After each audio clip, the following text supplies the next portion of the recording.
Hey there, Mike Dixon.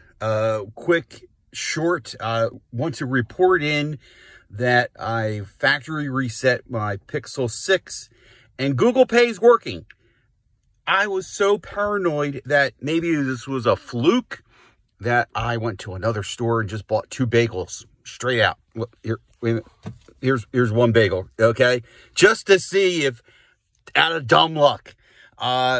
This is a comment from last night's stream. I believe it was from Gary Brown. Bad news, Gary Brown. Thank you very much. And a short courtesy of you guys last night in the stream saying, you know, somebody suggested use more shorts because I'm not using Instagram or Facebook. So this is a great idea. I just on the fly, I got to get used to this comment, this content, making content like this. And, right, Pixel 6 back in the house, back in good graces. It's working.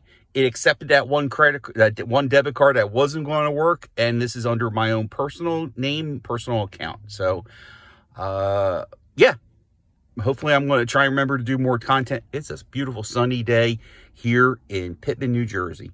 I'll see you all later.